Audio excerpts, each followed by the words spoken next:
me demanda el dispositivo, yo voy a ejercer la acción de control con menor consumo de potencia.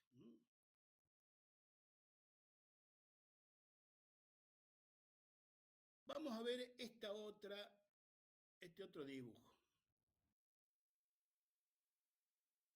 Fíjense, acá tenemos una configuración un tanto diferente a la que vimos recién, pero funciona bajo el mismo principio. ¿Cómo es la historia acá? Fíjense, yo tengo un sustrato de tipo P, portadores mayoritarios, lagunas o portadores tipo P. Después tengo dos regiones tipo N conectadas al drenador y al surtidor. Y acá está el graduador. El graduador tiene una plaquita de metal, entre el metal y el sustrato tengo dióxido de silicio, que es dieléctrico, es totalmente aislante. Entonces, cuando yo le doy una tensión positiva al graduador, los portadores positivos de acá son evacuados y nos queda, es decir, son rechazados. Si yo pongo un positivo acá y esto es positivo, son evacuados los portadores P de esta región y se crea un canal. El canal en este caso, a diferencia del transistor anterior, previamente no existe. Al canal lo induzco con la aplicación de una tensión positiva en el graduador. Una vez que yo tengo el canal inducido, yo puedo, mediante una diferencia de potenciales entre drenador y surtidor, generar un paso de corriente entre este electrodo y este otro. Si yo retiro la tensión positiva esta, el canal desaparece y ya no tengo conducción entre drenador y surtidor, y de nuevo puedo hacer que esto conduzca o no, y básicamente de nuevo estoy regulando la sección del canal de conducción. O sea, sería algo muy parecido al de recién. La única diferencia, o la diferencia más importante, es que en el caso anterior, el canal existe y yo lo estrangulo, o sea, lo achico hasta estrangularlo. Esto se llama técnica de empobrecimiento, porque yo voy retirando portadores hasta que desaparece el canal. Y de esa forma ejerzo el control. En este otro caso, es al revés, se llama enriquecimiento, técnica de enriquecimiento, porque al canal lo formo, y ahí se establece la región por la cual se va a producir la conducción. Entonces,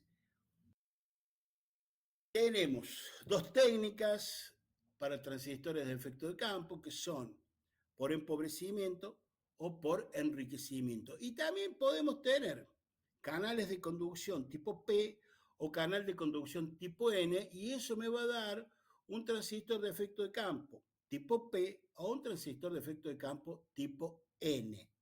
En un caso, al tipo P lo controlo con una tensión positiva en el graduador, y todo lo que digo es válido para uno de tipo N, cambiando lo positivo por negativo. Si lo positivo por negativo, ¿qué quiere decir? Que si este fuese un sustrato de tipo N, yo voy a inducir el canal con una tensión negativa en el graduador. Pero de todas formas, siempre se trata de controlar el canal de conducción en su tamaño, o sea, mayor o menor sección, y una vez que tengo el canal de conducción, establecer la corriente entre drenador y surtidor, ¿no es cierto? Y la corriente va a depender también del espesor o del ancho de la sección del canal de conducción. ¿Por qué se hace esto? ¿Por qué se hace esto de la chapita de metal y la capa de dióxido de silicio? Porque al ser el dióxido de silicio un aislante, un dieléctrico, no estoy permitiendo que haya corriente de graduador. Entonces yo estoy haciendo la acción de control no por corriente del graduador, sino por efecto de campo electrostático a partir de la tensión que aplico en el graduador. Es decir, lo que me induce el canal y permite la conducción es un campo electrostático y de ahí que este tipo de transistor se conoce como transistor de efecto de campo. En este caso, de compuerta aislada, a través del dióxido de silicio, que es dieléctrico, y la idea de aislar la compuerta graduador es que no haya circulación de corriente de graduador, lo cual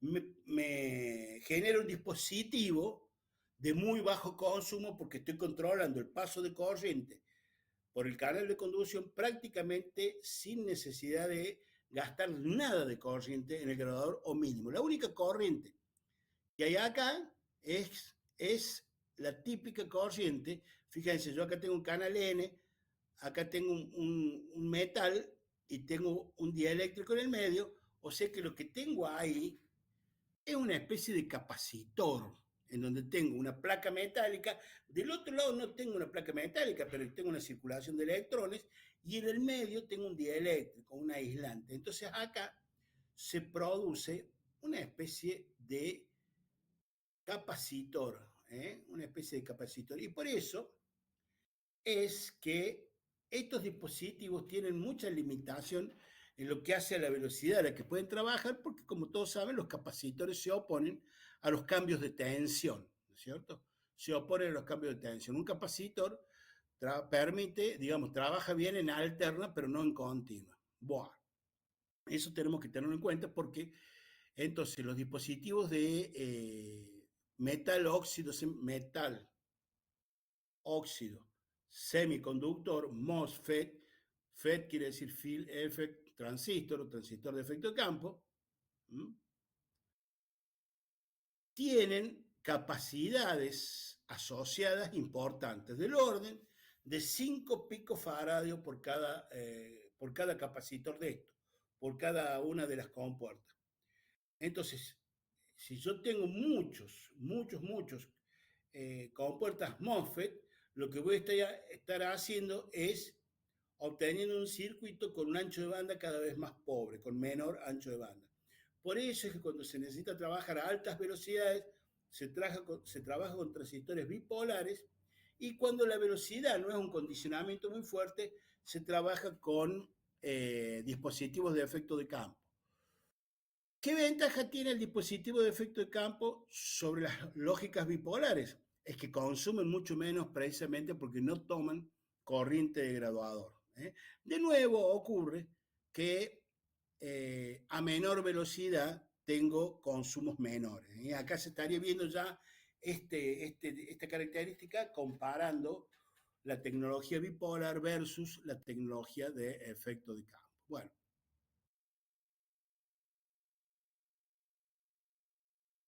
¿se entendió cómo trabaja esto? Yo no sé si lo han visto en electrónica ustedes ya, o lo están viendo este mismo año.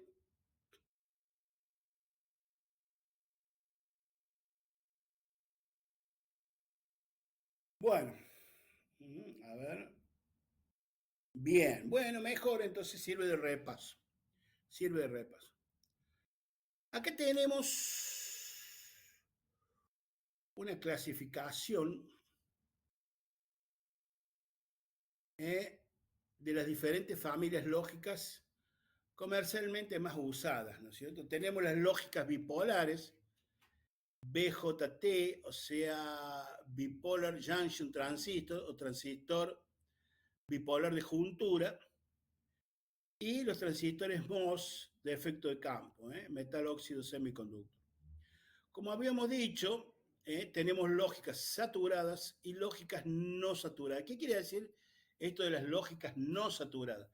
El gran inconveniente de las lógicas bipolares es, como les dije, que cuando el transistor entra en una saturación muy fuerte, después demanda tiempo o consumo sacarlos del estado de saturación.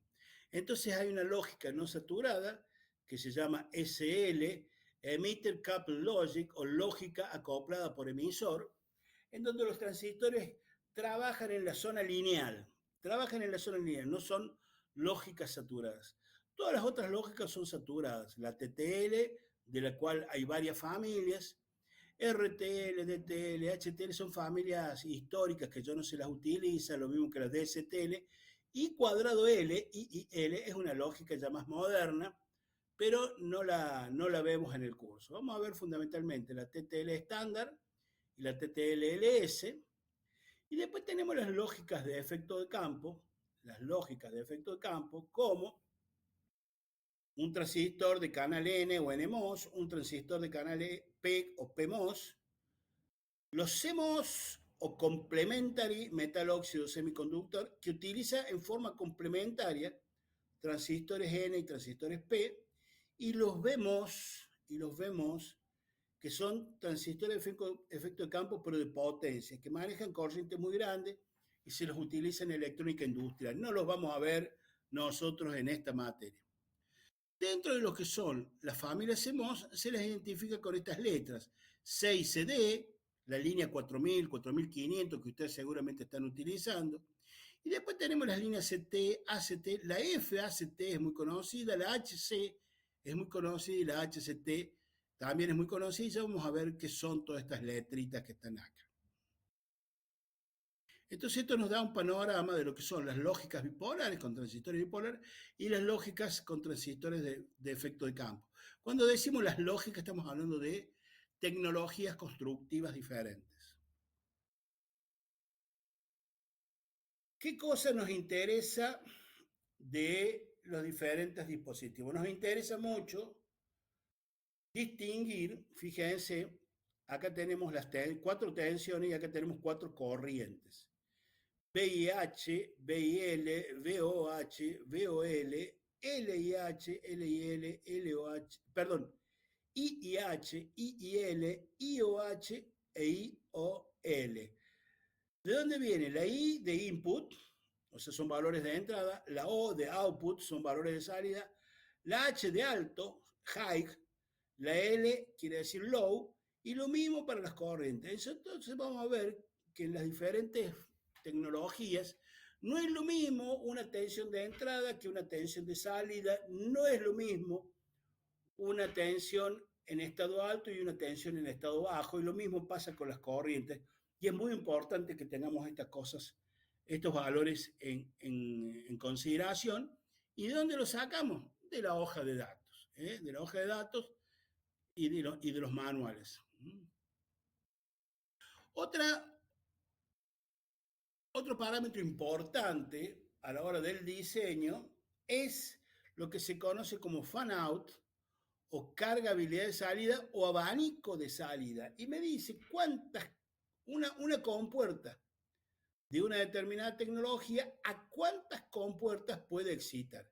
Una salida, por ejemplo, CMOS, puede excitar a muchas entradas CMOS, y después vamos a ver cuántas para cada caso.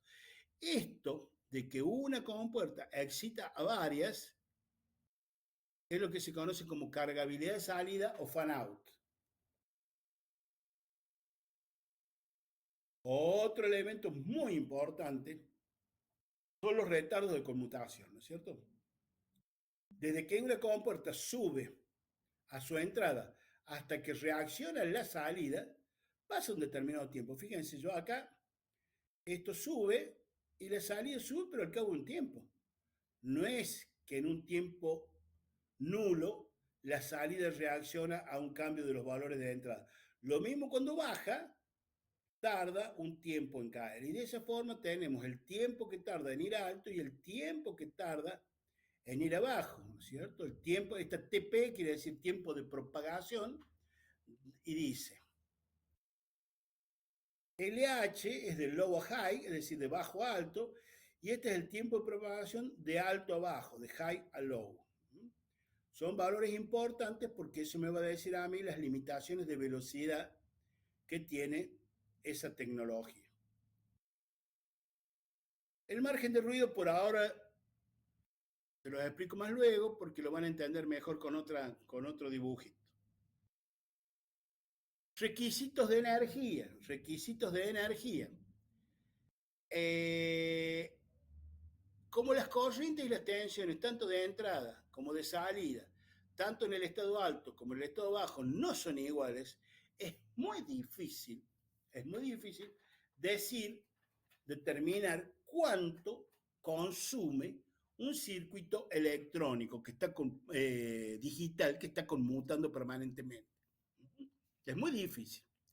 Entonces lo que se hace es determinar, para calcular las potencias, la, y si tomamos un concepto básico de potencia como la tensión por la corriente, nosotros tenemos una potencia para el estado bajo y una potencia para el estado alto. En ambas situaciones, la tensión es la misma que la tensión de alimentación. ¿Eh? Como no sabemos cuánto tiempo van a estar las compuertas en alto y cuánto tiempo van a estar en bajo, se toma una media de la corriente en alto y en bajo, se la suma, se las divide por 2, y a ese valor de corriente se lo multiplica por la tensión de alimentación y se obtiene una potencia. Esa potencia es como, digamos, indicativa, no es una potencia exacta.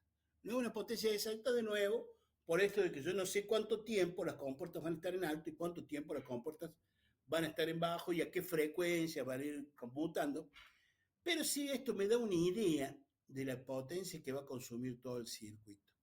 Lo que hay que decir es que cuando uno calcula la fuente, qué potencia tiene que tener la fuente para alimentar un determinado circuito, más o menos de este cálculo de potencia que uno saca, uno lo multiplica por 3, por 2,5. Por eso que no es importante este cálculo muy preciso, porque en definitiva uno se va a tomar muchísimo margen para especificar la potencia que tiene que tener la fuente. Para que ustedes se den una idea también importante decirlo, en más del 85% de las ocasiones que un circuito electrónico tiene fallas, la falla está en la fuente. Cada vez que tengan que renegar con algo que se plantó, lo primero que tienen que hacer es verificar la fuente. Porque la fuente es el componente, es el órgano del circuito más exigido porque está siempre, siempre, siempre trabajando. Entonces, es importante siempre chequear como primera medida, como primer paso para buscar una falla, la fuente. ¿Eh? Y les aseguro que más del 85% de las veces el problema va a estar radicado en la fuente. En el caso de el TTL, el consumo de potencia es bastante parejo a lo largo de cuando uno aumenta la frecuencia, pero en el caso de CMOS, cuanto mayor es la frecuencia de trabajo, mayor es la potencia que se consume. Mayor es la potencia que se consume. ¿Mm? Esto también es interesante tenerlo en cuenta. Bueno, pregunto. ¿Se entendió hasta acá? Gente, Turinetis, Miquelarín Iglesias. Bueno, si entendimos hasta acá, yo les propongo que nos tomemos un cafecito y seguimos en 10 minutitos, ¿les parece? Así refrigeramos el cerebro. Milena, Milena pide gancho. Please, por favor. Entonces nos tomamos 10 minutitos y empezamos a trabajar y después ya empezamos a meternos cómo funciona una compuerta NAND, una NOR, TTL y CMOS. Entonces dejo de grabar y cortamos por un ratito acá, seguimos a las 7:10, 7:15. Bueno, ¿cómo estamos? Ya nos relajamos, ya estamos full.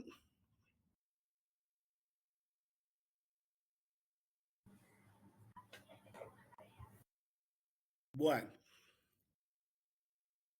vamos a... Acá tenemos, acá tenemos dos circuitos. Acá tenemos dos circuitos, le vamos a prestar atención a este que está acá. ¿Eh?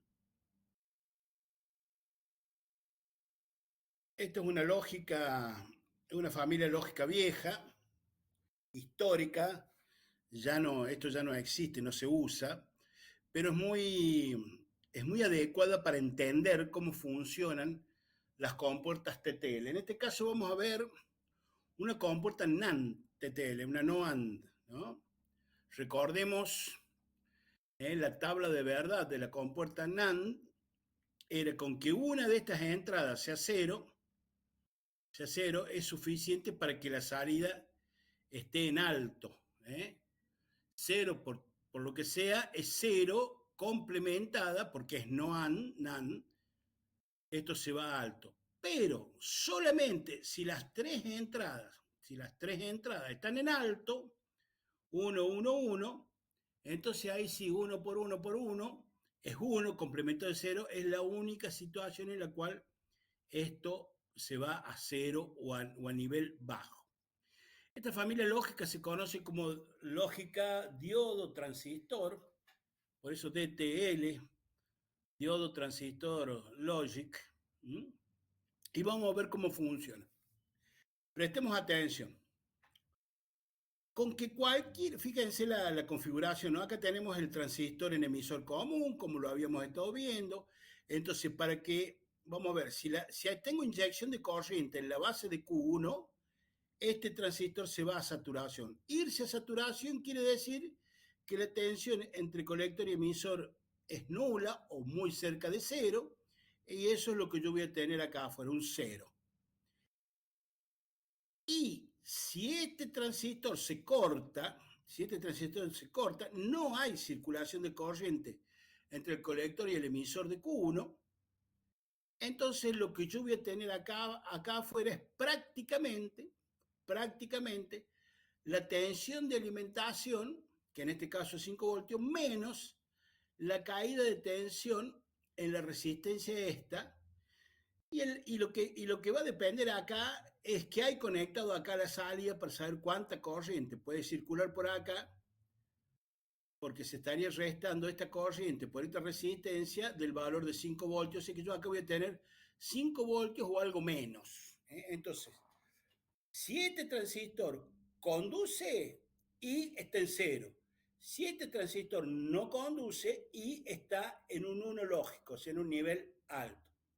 Vamos a analizar ahora un poquito la entrada. Fíjense, con que cualquiera de estos diodos se ponga a cero es suficiente para que la tensión en el punto P sea 0,7. O sea, piensen que un 0 en la entrada A, B o C puede ser masa, por ejemplo. Yo pongo a masa el diodo C o el B o el A, este punto está en 0,7 voltios.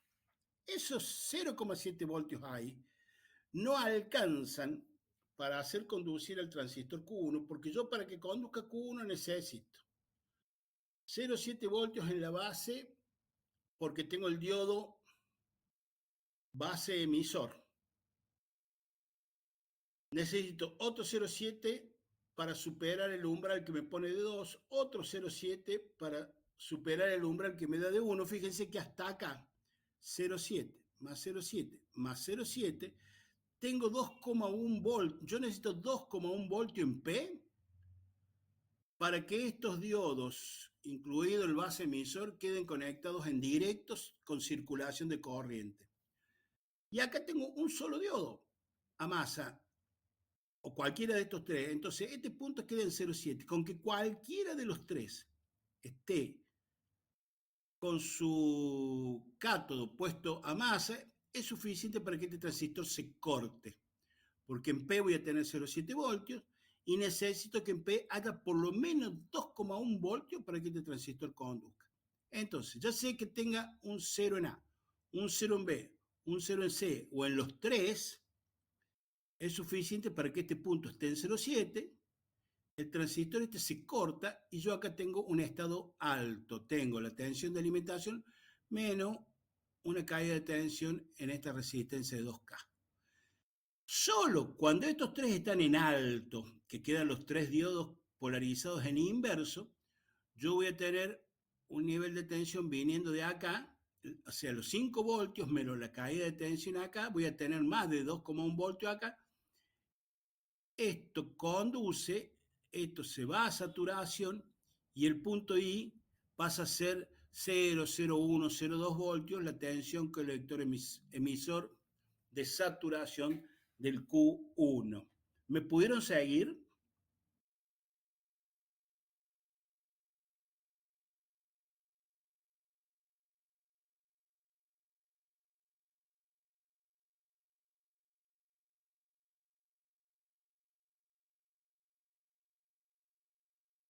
Bueno, lo del punto P. Bien. Un diodo conduciendo tiene una caída de tensión entre el ánodo y el cátodo de 0,7 voltios. Un diodo de silicio, ¿se entiende? Un diodo de silicio. Tiene una tensión de 0,7 voltios. Entonces, supongamos que yo tenga una situación en la cual conduce D1, D2 y el diodo base emisor. No nos olvidemos que hay un modelo del transistor, en este caso NPN, que es similar a dos diodos conectados en oposición. Fíjese, a ver si lo tengo por acá. Acá tengo esto, mire. Este sería el equivalente del transistor con los dos emisores, con estos dos emisores que están acá.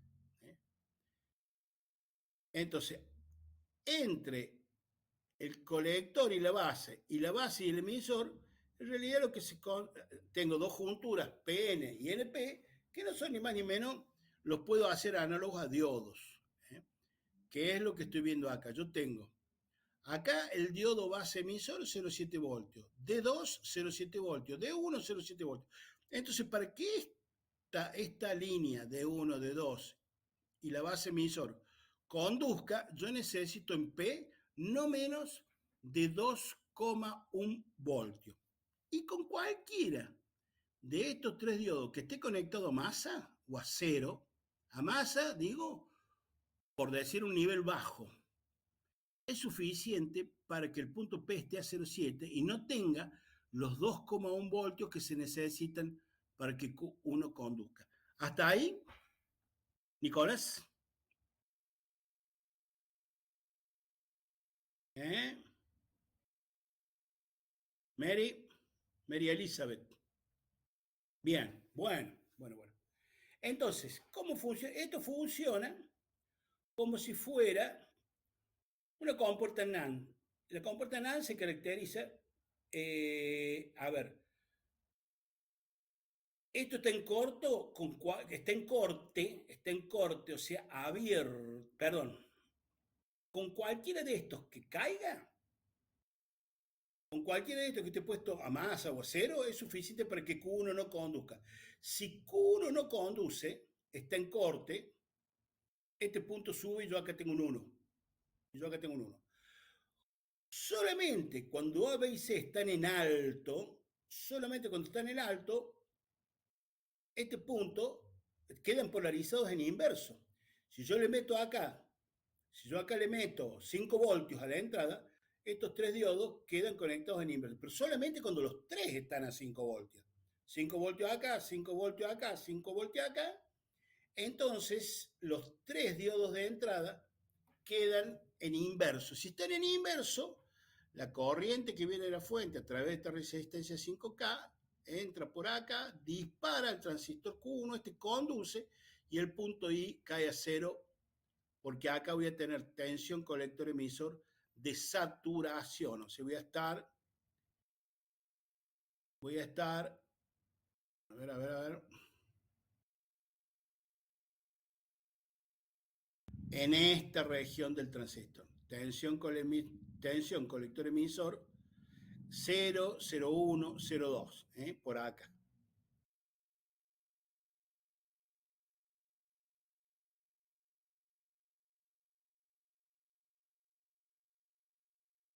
Bien. Y esto trabaja como una NAND. ¿Estamos? Acá lo único que se cambia de este circuito, en general el transistor tiene una gran capacidad de mover corriente. Entonces, cuando yo quiero lograr mayor velocidad, en vez de componentes pasivos como las resistencias o en este caso el diodo, meto un componente activo como el transistor. Esto me va a generar una corriente más grande, con lo cual voy a ganar velocidad de conmutación.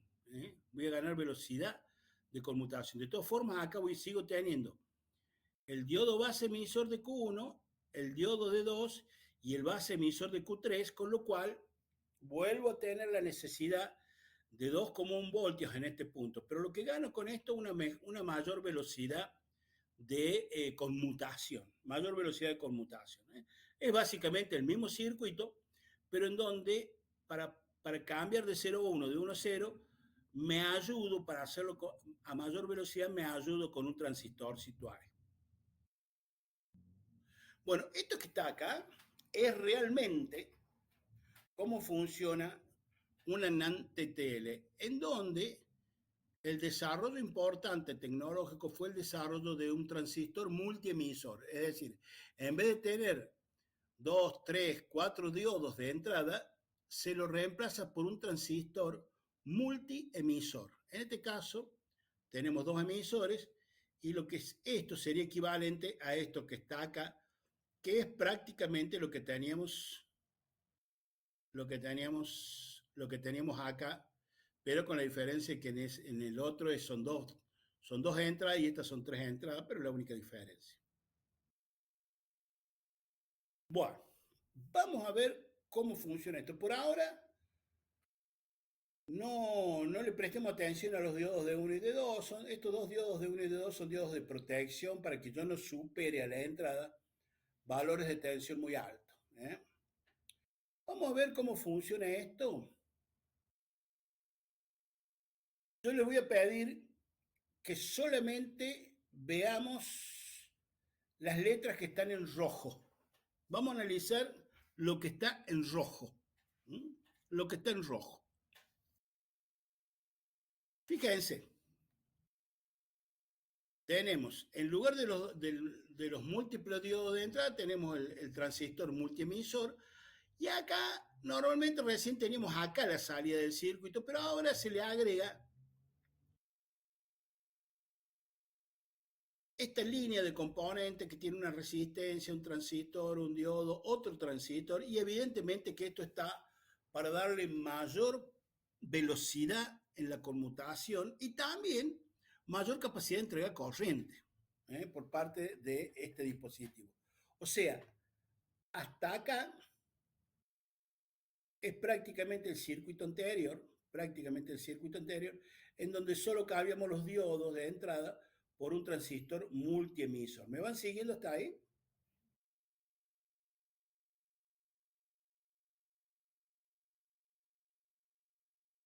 Bueno, lo que podemos decir,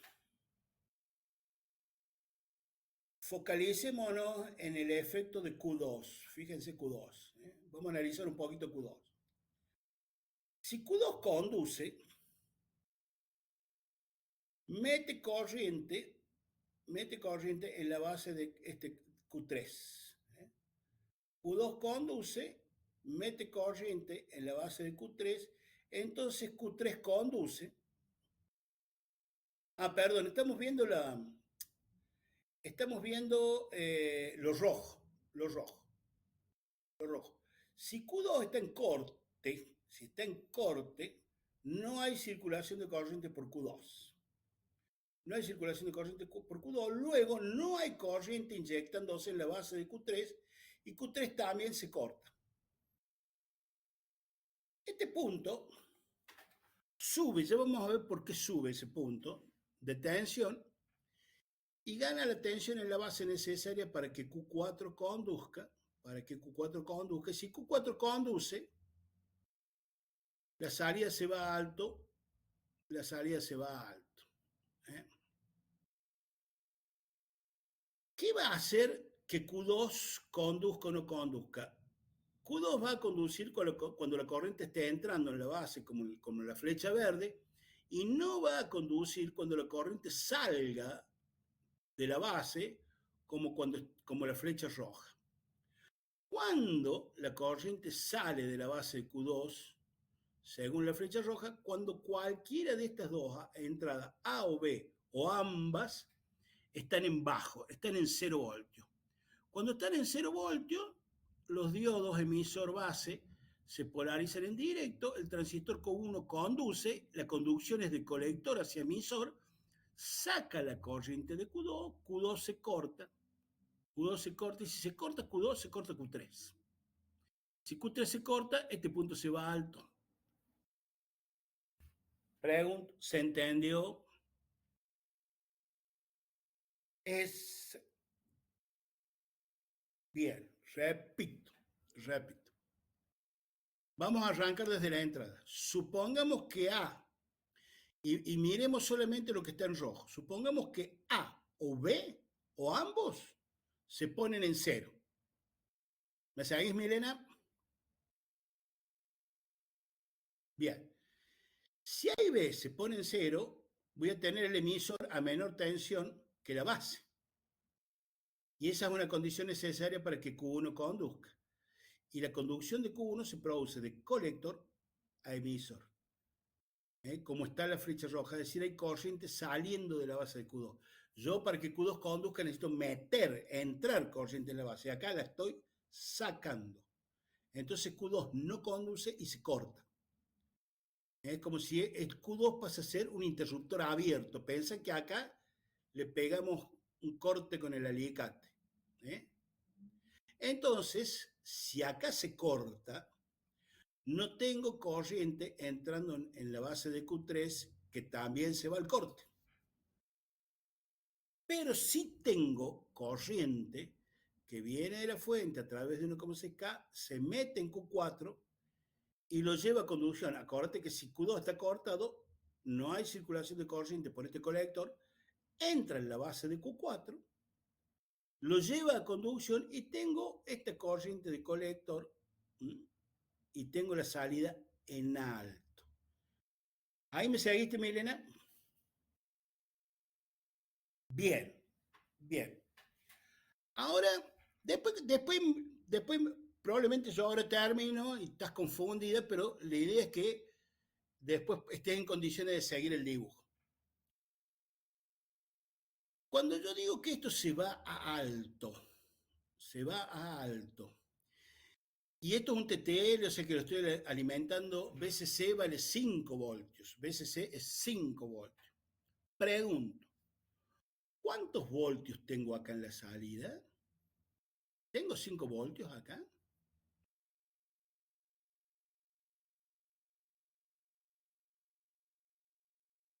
La situación es tal que conduce Q1, no conduce Q2, no conduce Q3 y sí conduce Q4. Eso es que es lo que está indicado en rojo. En esas condiciones, la salida va a tener una corriente que viene por acá y se va acá. Esto es tensión colector emisor de saturación del orden de 0,1, 0,2 voltios. Entonces, fijémonos, yo acá tengo 5 voltios. 5 voltios menos 0,102 menos 0,7, acá por lo pronto no puedo tener más de 4,1 voltios. Y también tengo que restar la caída de tensión en 130 ohms. ¿De qué va a depender la caída de tensión en 130 ohms? En la corriente que esté saliendo, y eso también va a depender de la carga que tenga yo conectada acá. Cuanto mayor corriente le esté demandando la compuerta, mayor va a ser la caída de tensión acá. Y por eso es que en un TTL en estado alto difícilmente miden 5 voltios. Los que han estado trabajando con TTL en el laboratorio habrán visto que cuando están buscando una falla, cuál es la compuerta que no anda, que eso, empiezan a medir en los diferentes compuertas de salida de un TTL, no encuentran 5 voltios, tienen 3 voltios y medio, 3 voltios, 4 voltios, 3,9 voltios, pero nunca tienen 5 voltios cuando la salida está en 1. Y es así, efectivamente, es así. A la salida de un TTL, nunca tengo 5 voltios cuando está en estado alto. Y cuando está en estado bajo, vamos a ver que sería la situación del color verde. Pensemos ahora en el color verde. Ambas entradas A y B están en alto. Ambas están en alto. Si están en alto, quiere decir que el emisor está a una tensión mayor que la base en Q1, luego Q1 se corta, no conduce. pero desde la base al colector hay una es un corriente, es un diodo, perdón, mete corriente en la base de Q2 y Q2 conduce. Si Q2 conduce, conduce Q3. Si Q3 conduce, se satura y lo que yo tengo a los bornes del colector y del emisor de Q3 es una tensión colector-emisor de saturación de 0,1, 0,2 voltios. Entonces acá tengo un cero lógico, 0,1, 0,2 voltios. ¿Mm? ¿Hasta ahí se entendió? Repito, estos dos en alto, el transistor Q1 se corta. Si Q1 se corta, la corriente entre la base y el colector me hace conducir este transistor, conduce este. Ya vamos a ver qué pasa con este. Al conducir este, la tensión en este colector cae a 0,1, 0,2, porque es la tensión colector emisor de saturación, y tengo una salida en 0,1, 0,2 voltios, que se corresponde con un cero lógico. Bueno, este tipo de salida que está acá,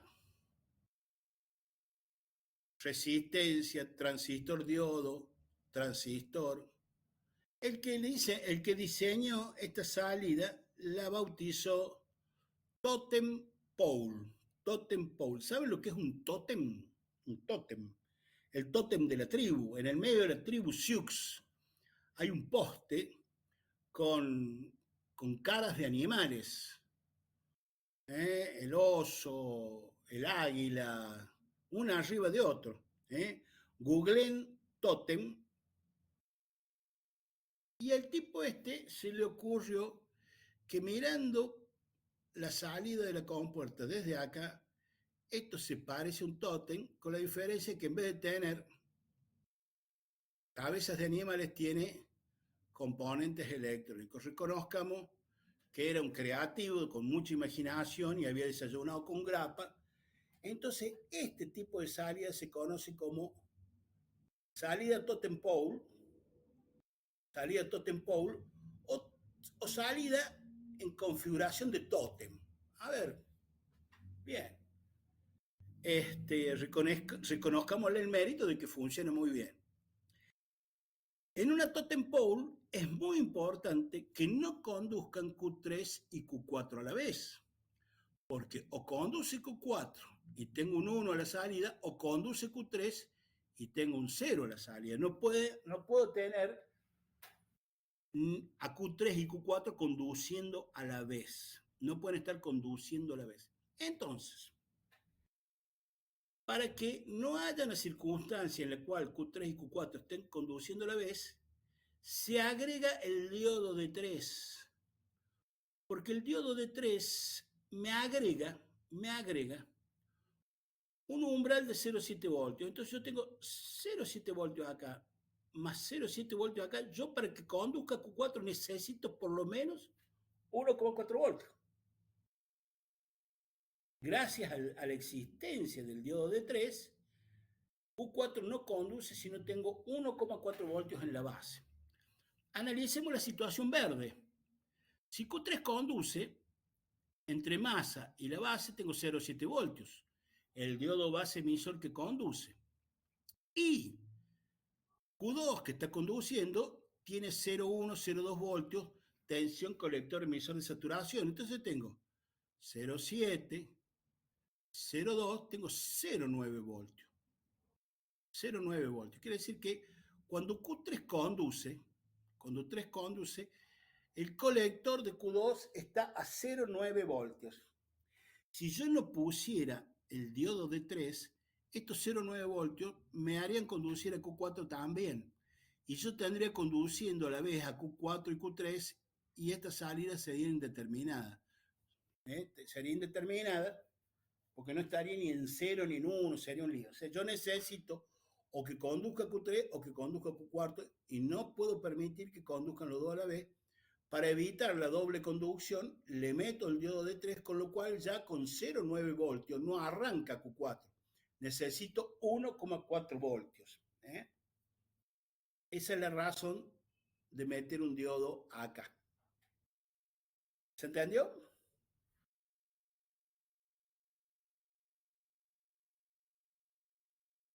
Bueno, me alegro. Bien, esta es una compuerta NAND TTL estándar. Esta es la compuerta TTL estándar. De todas formas, no es la compuerta, es muy parecida, pero no es la que ustedes están usando.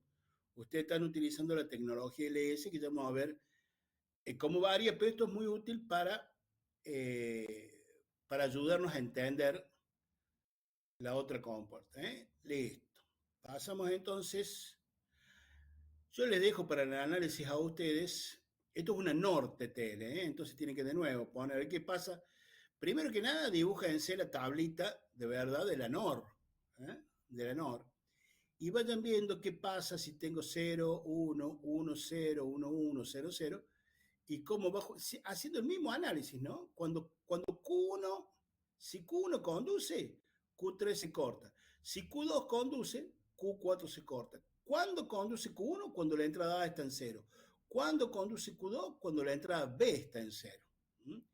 Y de acuerdo a que esta conduce, se dispara Q4. Ya la salida es un totem pole. La salida, acá se toma la decisión de cuál conduce y cuál no conduce. La salida es un totem pole igual que el otro. ¿Mm? Eso se los dejo para ustedes.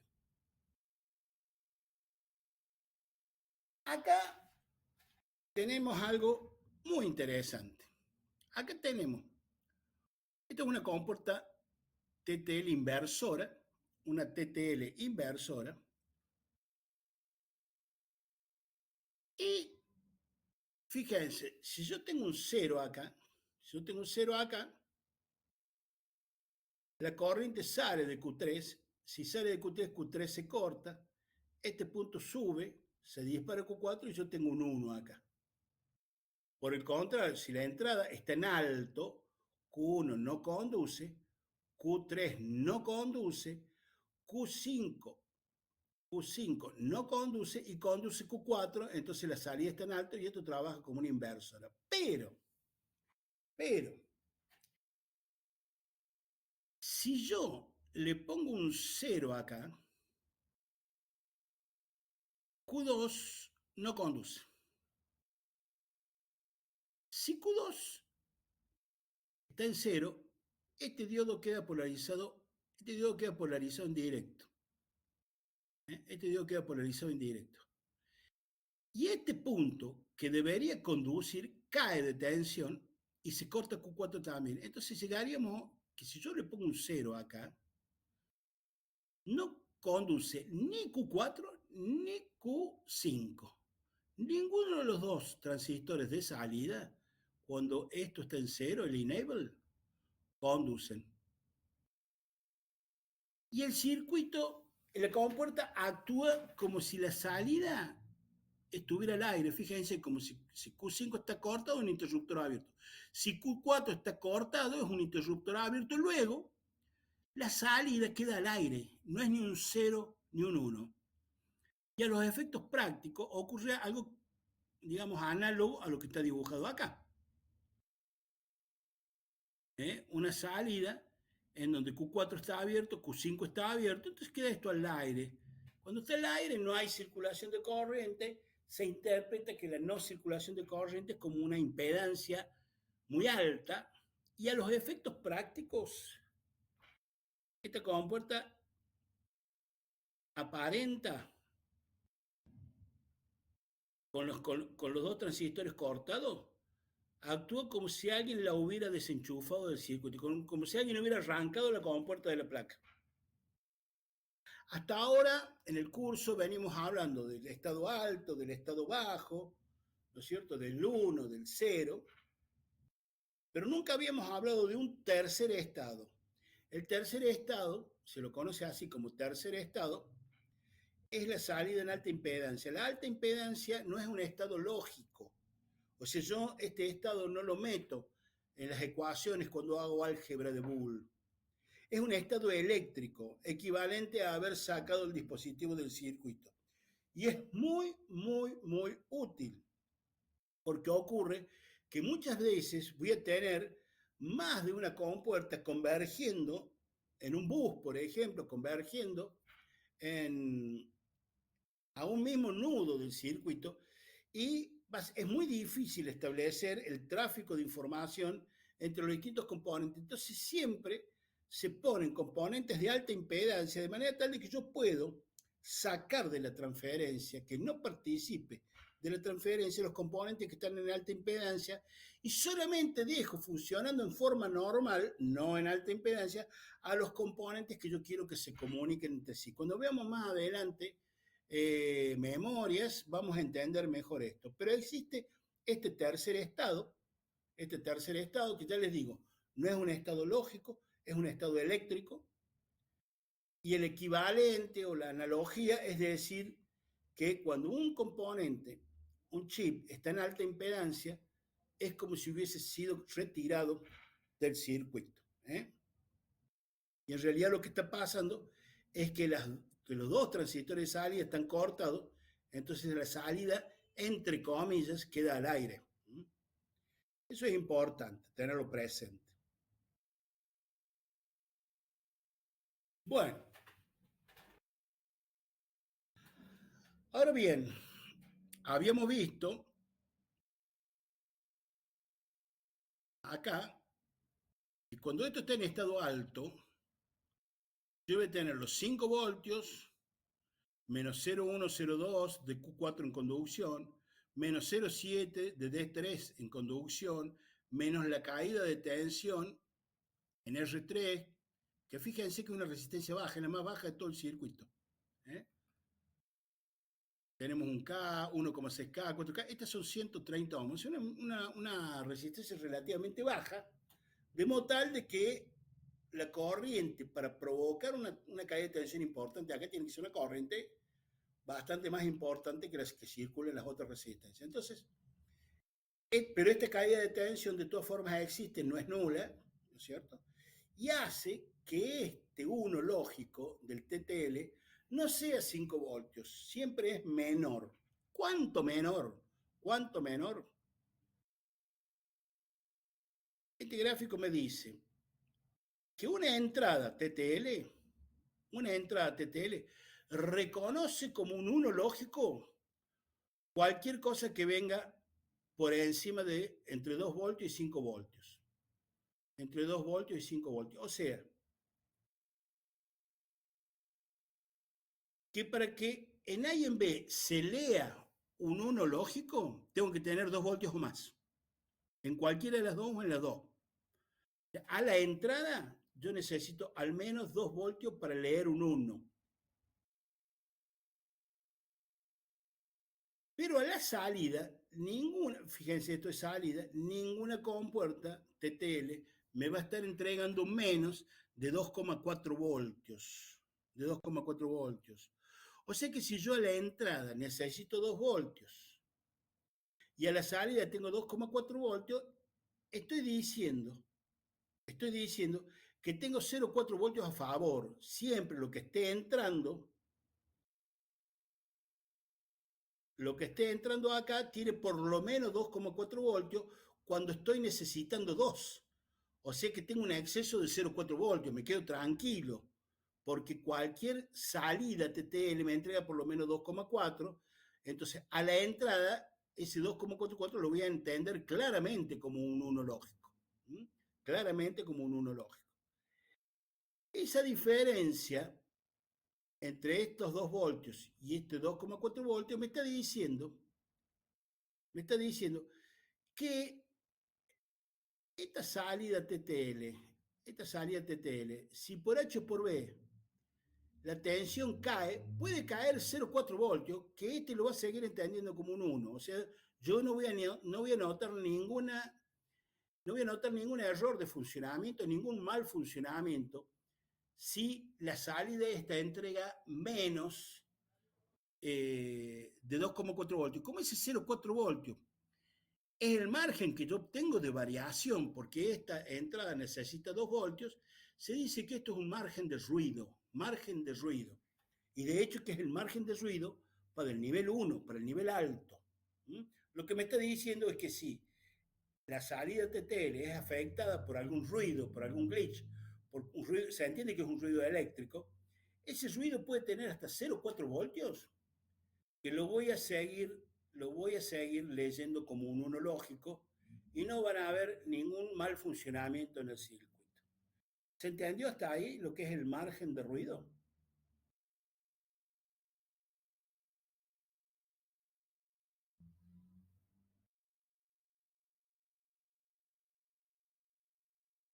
Bueno, vamos a ver ahora lo que es el nivel bajo. El nivel bajo me dice que una compuerta TTL entiende como un cero lógico a su entrada cualquier cosa que haya entre 0 y 0,8. Y me dice también que las compuertas TTL entregan a la salida cuando están en cero lógico, no entregan más de 0,4 voltios. También, de nuevo, estoy bien protegido. Quiere decir que si como máximo un cero lógico es 0,4, puedo tener una variación que puede ser ruido de 0,4, que este lo va a seguir leyendo como un cero lógico. Igual que lo que pasa acá. Entonces también el margen de ruido para el estado bajo es en este caso también 0,4. Y en el medio está una banda que a la salida es entre 0,4 y 2,4 y a la entrada es entre 0,8 y 2, que se llama no predecible, es decir, no tiene que haber valores en un circuito TTL entre estos valores 0,4 y 2,4 y 0,8 y 2 voltios. No puede. Si yo me meto en un circuito TTL y mido, y qué sé yo, mido por ahí, qué sé yo, 1,8 voltios, 1 voltio, 1,5 voltios, algo está mal. Algo está mal porque no es un valor posible en un circuito TTL, porque eso no va a ser considerado ni 0 ni 1. ¿Se entendió?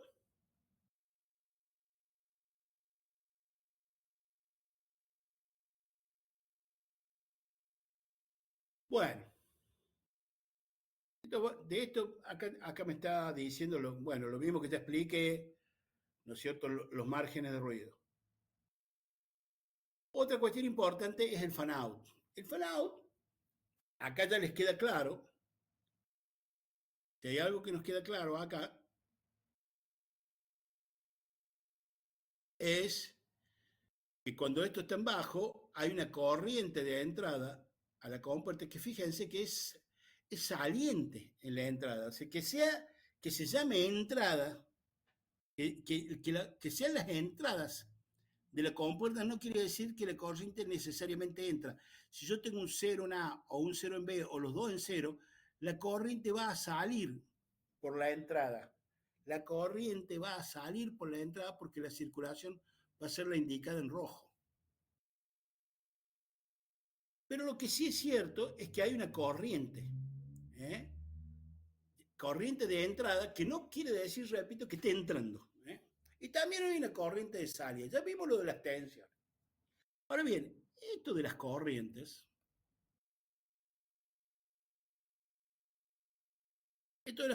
me está diciendo también que las compuertas toman corriente de la compuerta anterior.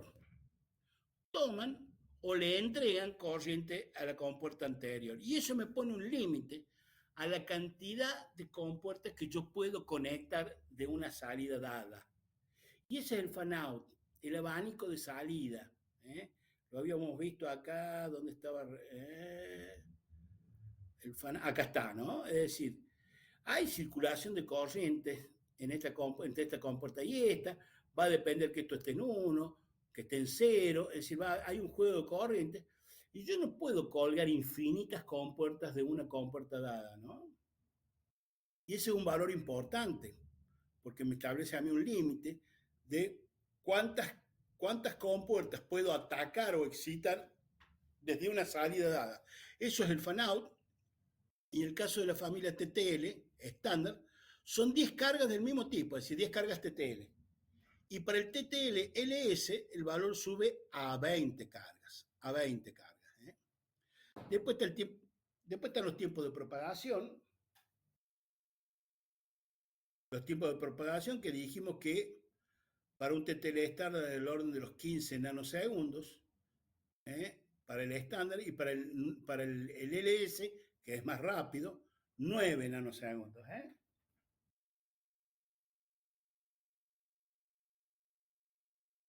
Acá hay otra cuestión interesante, que también es una limitación a la hora de conectar los TTL. Esta es la salida totem pole de un TTL. Esta es la salida totem pole de otro TTL.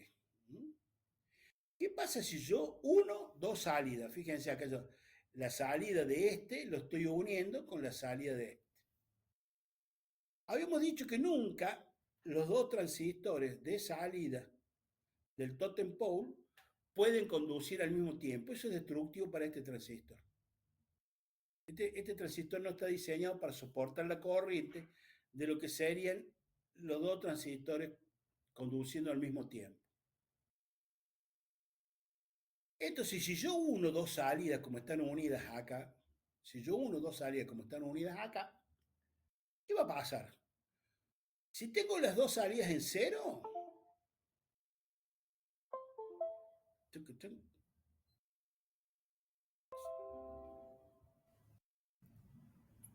si yo tengo las dos salidas en cero,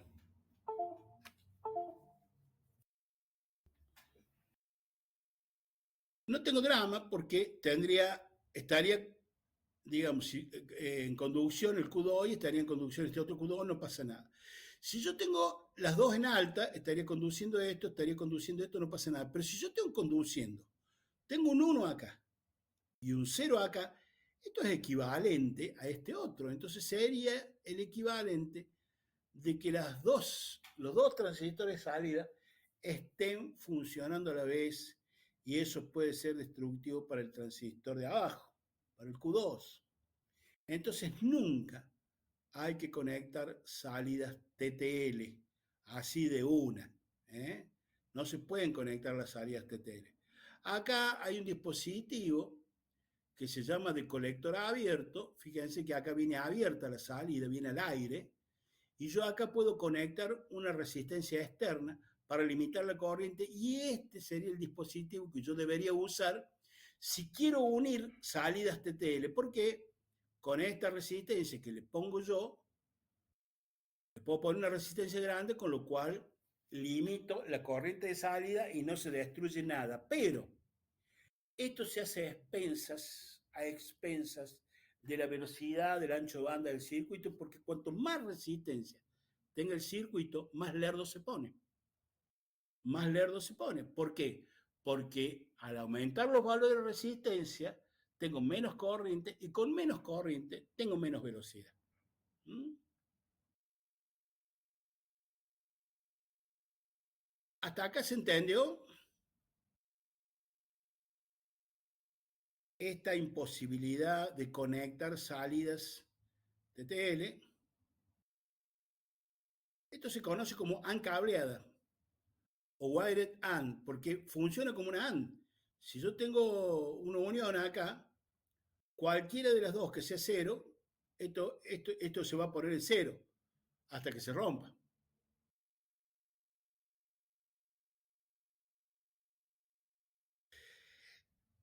Existe este tipo de componentes que son también TTL, en donde el colector del transistor de salida viene abierto y yo para que esto funcione tengo que ponerle acá una resistencia. Le tengo que poner acá una resistencia, que es la resistencia externa. Y la dimensiono de modo tal de que la corriente no me comprometa al transistor Q3. Entonces, una vez que yo limito la corriente con esto, yo esta salida sí la puedo unir con otra salida TTL del mismo tipo, pero tomando la precaución de dimensionar la resistencia de modo tal de que la corriente baje y no comprometa a la salida del dispositivo. Pero eso es a expensas de la velocidad, porque cada vez que yo aumento las resistencias de los circuitos, estoy achicando el ancho de banda, estoy quitándole velocidad al circuito. Lo importante de los componentes digitales es que sean los más rápidos posible. Eventualmente, yo puedo hacer esta solución si no tengo un importante compromiso de velocidad. ¿Mm? Brian, ¿ahí se entendió? Y esto, fíjense que son todos diodos Schottky y los transistores Schottky que habíamos visto al principio, es como es, y es exactamente, es muy parecido al primer circuito que vimos, el que tenía los diodos de entrada, pero implementado con transistores Schottky que le dan mucha mayor velocidad al componente sin aumentar demasiado el consumo. Nosotros hemos dicho que cada vez que queremos más velocidad, aumenta el consumo. En este caso, hay una mejor relación entre la velocidad y el consumo que en el caso de un TTL estándar, y por eso es que esta familia LS, Low Power Schottky, se impuso sobre la estándar. Hoy en día la estándar no lo van a conseguir, no lo van a conseguir, no se comercializa prácticamente, porque utilizar TTL LS es mucho más ventajoso.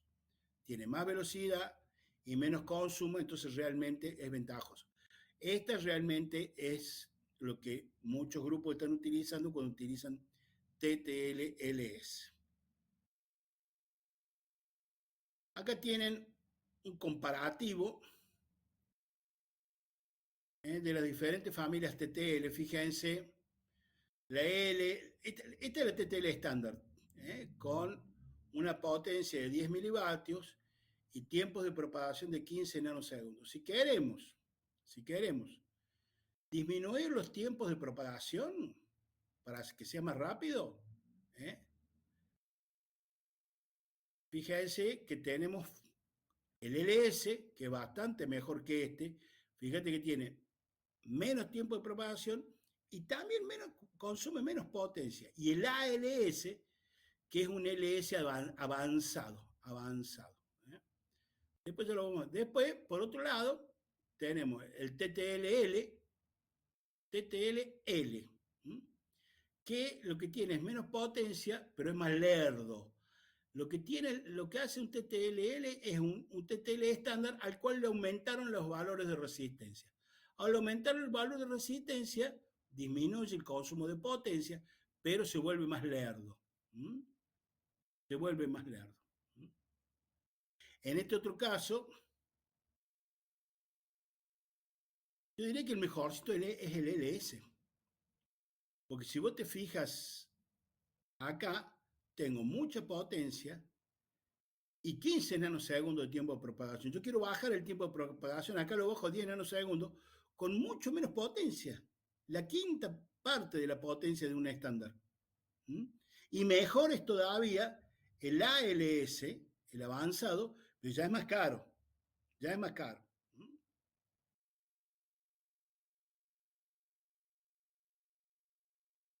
Bueno,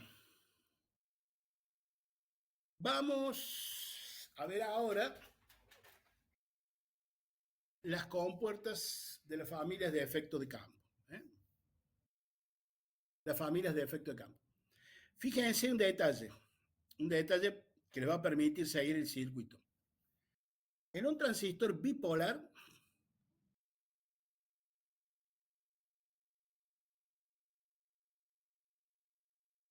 la flechita hacia afuera del transistor bipolar me indica que es un transistor N, un NPN. NPN. ¿Eh? En los defectos de campo al revés, cuando la flechita está hacia afuera, es un P. A ver. Acá, hacia afuera, este es un transistor canal P. Si entra, es un transistor canal N. Bien. El transistor este, que es un NMOS, conduce con un 1. El PMOS conduce con un 0. Entonces, si yo quiero que este transistor conduzca, le tengo que meter un 1 en el graduador, acá en la puerta, que es el circuito, que es el electrodo de entrada. Si yo quiero que conduzca un P, le tengo que meter un 0. Esa sería la premisa. El modelo, un modelo que no escapa mucho a la realidad, que es una muy buena analogía para los transistores de efecto de campo, como les había dicho, funcionan como si fuera una resistencia. Cuando conducen,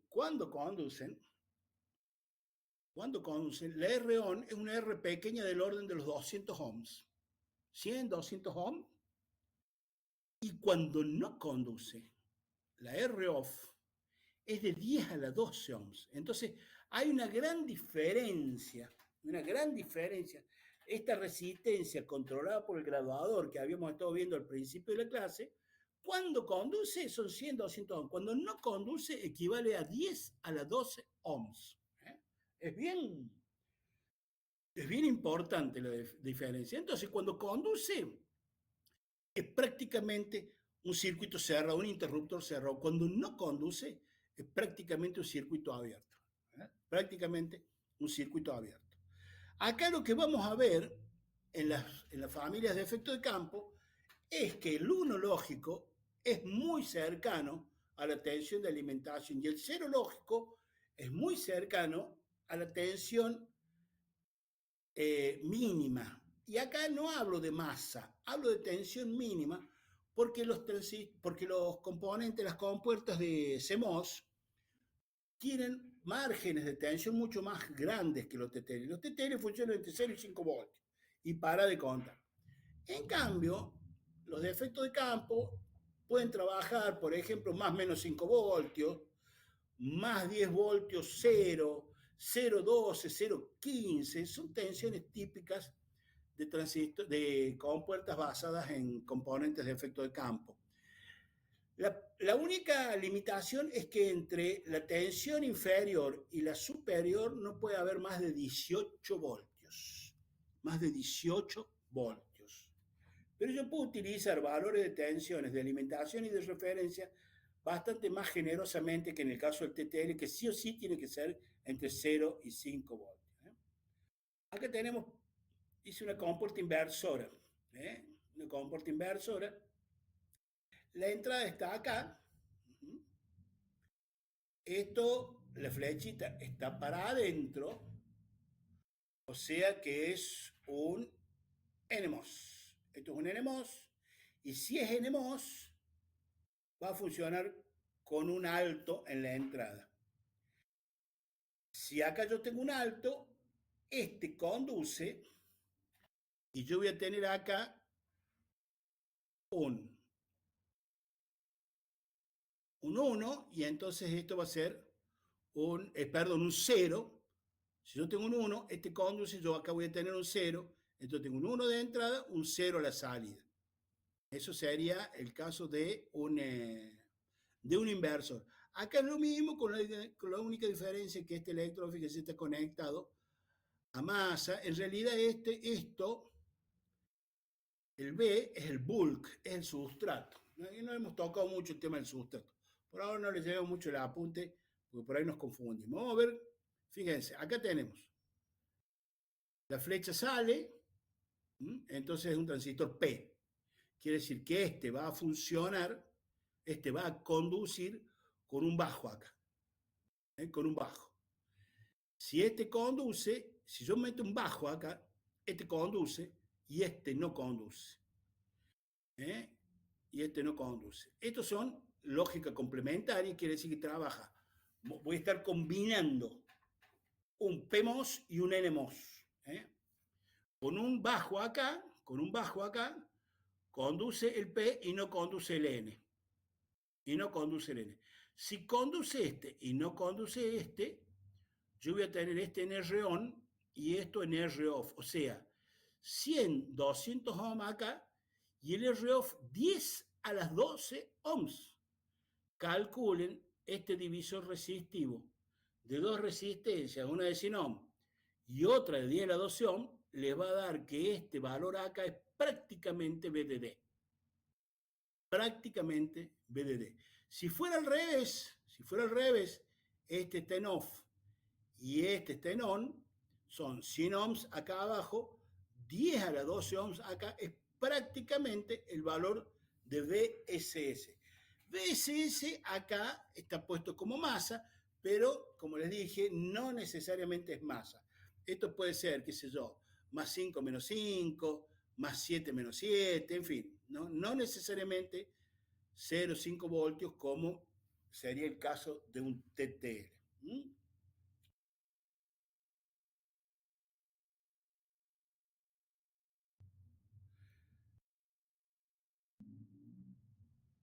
Vamos a ver cómo funciona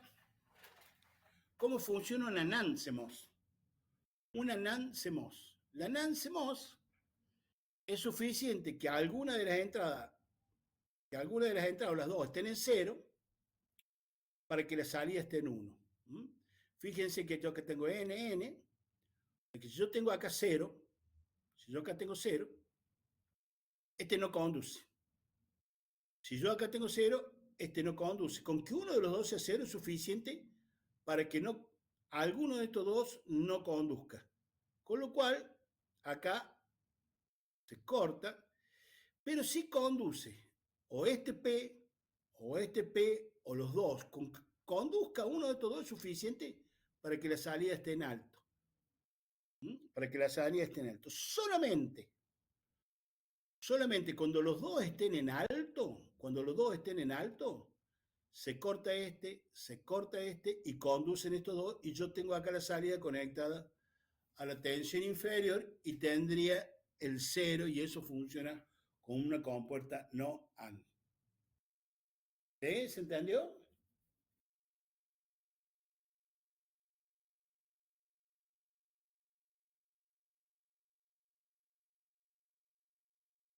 Les dejo el análisis de la NOR, haciendo el mismo análisis. Y acá tengo las tensiones de entrada y de salida para esta familia de componentes. Fíjense que acá la están poniendo como si estuvieran alimentando entre 0 y 5, como si fuera un TTL, pero es muy interesante esto. En realidad no son los valores típicos de un CMOS, pero es interesante para compararlo con la alimentación de un TTL. Fíjense que a la entrada de un CMOS, va a leer como un cero cualquier tensión entre 0 y 1,5 voltios. Un TTL no me entrega más de 0,4, o sea que un TTL acá andaría bien, acá podría andar bien. Pero la salida TTL, cuando está en alto, me dice que como mínimo entrega 2,4 voltios. O sea que si un TTL está entregando 2,4 voltios, cae en la banda no predecible del CMOS. Entonces yo no puedo conectar CMOS con TTL porque el CMOS puede no entender el valor que me está mandando el TTL. Le va a faltar tensión para el 1 a la entrada. A la salida del CMOS, sí, fíjense que los valores son muy próximos a la tensión de alimentación y a la tensión mínima. No están tan separados no tienen los valores como el TTL. O sea, la tensión, el 1 lógico es muy parecido a la alimentación y el 0 lógico es muy parecido a un 0 real, a la masa, o a la tensión negativa. ¿eh? Pero en el caso de este gráfico se nos complica si al CMOS le está entrando la salida de un TTL. Entonces,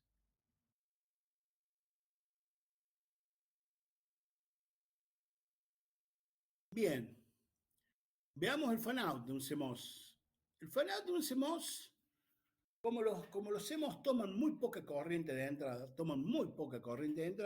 no tengo limitaciones en la cantidad de compuertas que puedo conectar de una salida CMOS dada. El problema que tengo es que, como habíamos visto, las cargas CMOS son capacitivas del orden de los 5 picofaradios.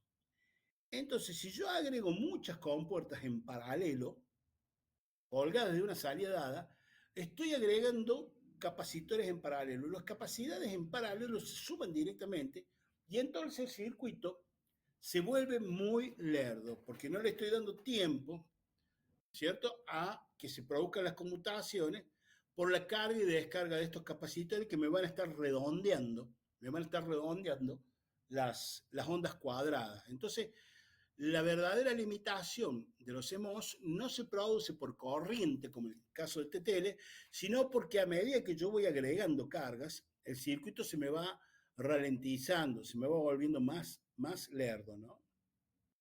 Fíjense también que los tiempos de propagación de CMOS son mucho más grandes que los de TTL, son prácticamente 2 y hasta 3 veces. Acuérdense que un TTL LS tenía un tiempo de propagación de 9 nanosegundos y acá tengo 25, o sea, son bastante más lerdos. Si a eso le agregamos que conecto muchas compuertas en paralela, debido a que no tengo una verdadera limitación de fan-out, el circuito se vuelve cada vez más lerdo. Entonces, en general, podemos decir que si yo necesito un circuito con alta velocidad, voy a utilizar componentes bipolares, pero eso me va a consumir más corriente. Voy a tener que pensar en una fuente más grande. Cuando hablamos de una fuente más grande, piensen ustedes en lo que es la fuente de un celular, de un dispositivo pequeño. Si no estamos hablando de poner un transformador, guarda. O sea, hoy en día los dispositivos electrónicos, lo que se llaman dispositivos embebidos, los portátiles, necesitan fuentes pequeñas. El gran auge de la venta de litio y la explotación de litio es porque obtenemos mejores prestaciones de baterías de litio, en donde podemos lograr más tiempo de duración de la batería en función del volumen, ¿no es cierto? Entonces no piensen en un transformador alimentando estas cosas, sino en una pequeña batería, ¿sí? Que tiene que durar lo más posible. Entonces ahí es donde los requerimientos de fuentes de alimentación se vuelven una cuestión complicada, una cuestión complicada.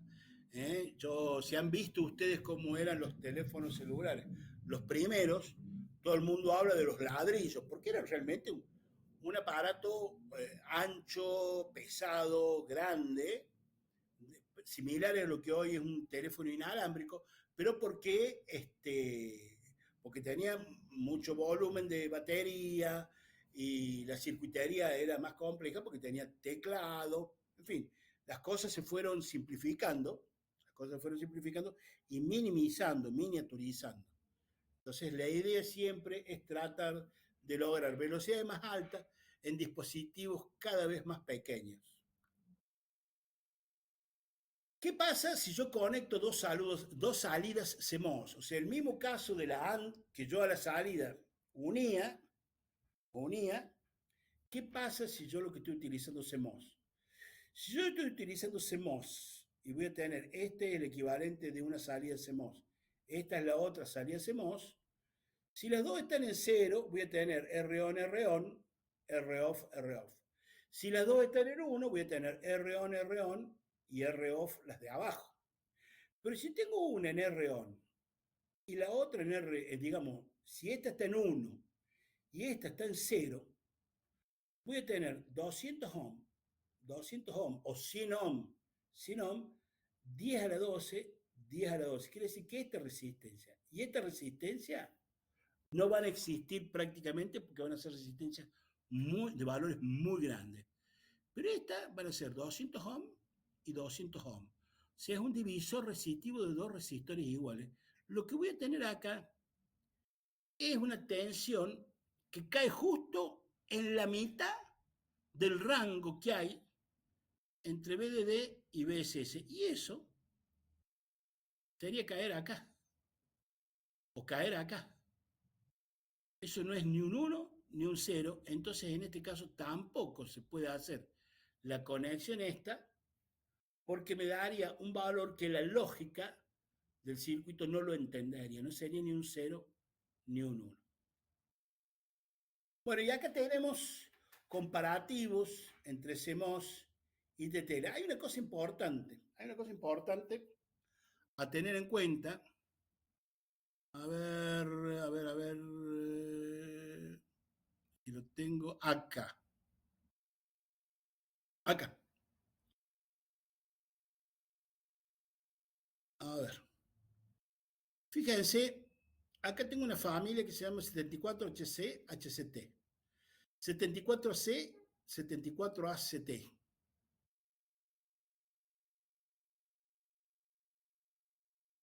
Estas familias que tienen la C son CMOS. Y el número 74 está asociado a TTLs. Los TTLs son 74. Ustedes de la familia CMOS que manejan es la línea 4000, la línea 4500. Estos HC, ACT, AC, la C me indica que son CMOS, pero son CMOS disfrazados de TTL. ¿Qué quiere decir esto de disfrazado de TTL? Quiere decir que tienen el orden de patitas como si fuera un TTL, o sea, un 74HC00 tiene el mismo orden de patas que un 7400 o que un 74LS00. Va a tener la misma distribución de patitas. Se alimentan entre 0 y 5 voltios, pero la lógica de tensiones no es la de un TTL, sino que es esta, la de un CMOS. Entonces guarda, porque si bien yo un 74HC, un 74HCT, tiene, acá tenemos un HC, tiene patitas, orden de patitas y valores de alimentación entre 0 y 5 voltios, no funciona exactamente como un TTL y yo no puedo conectarlos directamente con TTL porque voy a empezar a tener esta incompatibilidad de los valores de tensión. Entonces siempre ahí se imponen otras soluciones como las que están puestas acá. A ver, una resistencia de pull-up, fíjense, esto es TTL, esto es CMOS, entonces como me va a faltar tensión, la subo a través de un pull-up, lo mismo acá, lo mismo acá, pero lo ideal es trabajar o todo TTL o todo CMOS y no entramos en estos problemas de interfaces. Bueno, para terminar la clase de hoy, que estoy seguro que los estoy matando, me interesa que veamos este componente muy particular. Este componente muy particular, fíjense que tengo dos transistores CMOS, uno N y uno P, conectados en antiparalelo, o sea, el drenador con el surtidor del otro, el surtidor con el drenador. Este es P, este es N, este conduce con un 1, este conduce con un 0. Si yo meto un 1 en A, quiere decir que en 1A tengo un 0. Estos dos transistores de efecto campo conectados en antiparalelo, lo que hacen es conducir los dos. O sea, los dos se habilita su canal de conducción al mismo tiempo. Pero en general, la conducción no es tan lineal en los transistores de efecto de campo, si bien hasta ahora el modelo de la resistencia que yo les conté, más o menos tiene sentido, en realidad para que la respuesta a lo largo de toda esa resistencia sea la misma, se necesitan estos dos transistores en antiparalelo. La idea es que si yo le meto un 1 a esto, yo tengo los dos canales de conducción en paralelo. Los dos canales de conducción en paralelo. Pero a su vez yo puedo hacer una conducción de corriente de acá para acá o de acá para acá. Y no necesariamente, del mismo modo que en una resistencia, yo no necesariamente tengo que transmitir unos y ceros, sino que puedo transmitir señales analógicas. O sea que yo puedo transmitir de acá para allá una senoide o de acá para allá una senoide o cualquier señal de un lado para otro. Cuando veamos al final de la materia la conversión analógico-digital, vamos a utilizar esto que se conoce como compuerta de transmisión CMOS o llave CMOS, porque funciona directamente como una llave. O sea, entre este punto y en este punto, con un 1 y un 0 acá, establezco un canal de conducción muy eficiente, muy lineal, y me sirve para transmitir señales analógicas, cosa que no puedo hacer con un TTL. Con un TTL lo único que puedo transmitir son ceros y unos, porque es una lógica fuertemente saturada. En cambio, el CMOS no. El CMOS yo puedo transmitir señales analógicas de cualquier valor en cualquiera de los dos sentidos. Entonces, esto lo vamos a ver más adelante, pero es interesante que lo tengan en cuenta ahora que estamos viendo la tecnología CMOS. Pregunto, ¿se entendió? Yo sé que tal, la clase de hoy ha sido intensa, digamos, intensa. Entonces los dejo acá, lean y en la clase siguiente preguntan. En la clase que viene